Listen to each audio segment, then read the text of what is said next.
Capsule explicative 1.3, multiplication, division et exponentiation de nombres entiers.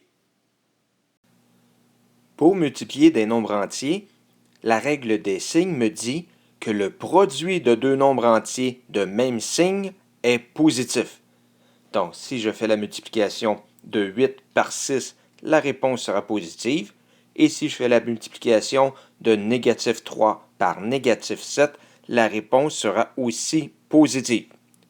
Une fois que j'ai trouvé le signe de ma réponse, j'effectue la multiplication comme à l'habitude. Donc, 8 fois 6, 48. Et 3 fois 7, 21.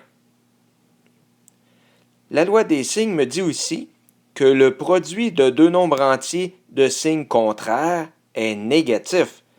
Donc, si mon premier terme est positif et mon second est négatif, comme dans l'exemple 4 fois négatif 5, la réponse sera négative. Si le premier nombre est négatif et le second positif, la réponse sera aussi négative. Une fois que j'ai trouvé le signe de ma réponse, j'effectue la multiplication habituelle. 4 fois 5, 20, et 5 fois 9, 45. Pour diviser des nombres entiers, c'est la même règle des signes qui s'applique que lors de la multiplication. Donc, si j'ai à trouver le quotient de deux nombres entiers de même signe, la réponse sera positive, comme dans mes deux premiers exemples. 48 divisant 6 donnera une réponse positive, de même que négatif 56 divisé par négatif 8.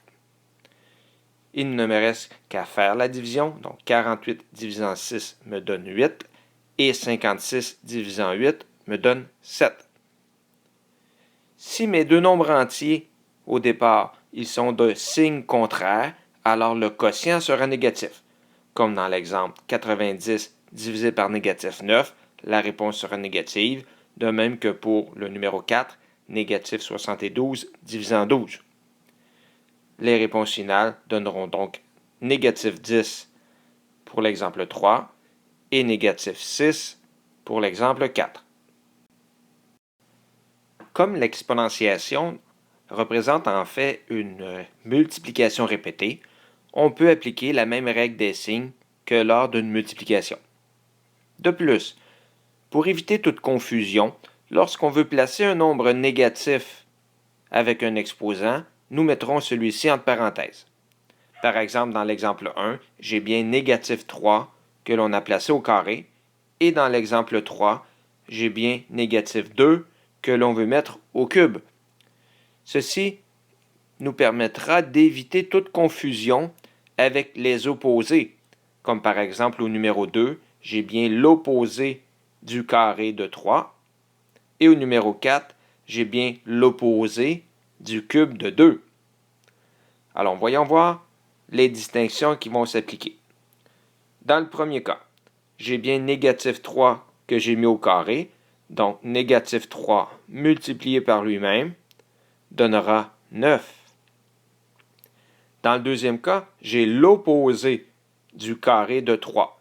Donc, je commence par faire le carré de 3 et ensuite son opposé. Donc, la réponse ici sera négatif 9. Troisième cas, j'ai négatif 2 au cube, négatif 2, qui multiplie négatif 2, et qui va encore une fois multiplier négatif 2. Mes deux premiers facteurs me donnent 4, multiplié par un autre négatif 2 donnera négatif 8. Dans le dernier cas, j'ai l'opposé du cube de 2, donc voici le cube de 2, qui me donnera 8, et l'opposé du cube de 2 donnera négatif 8.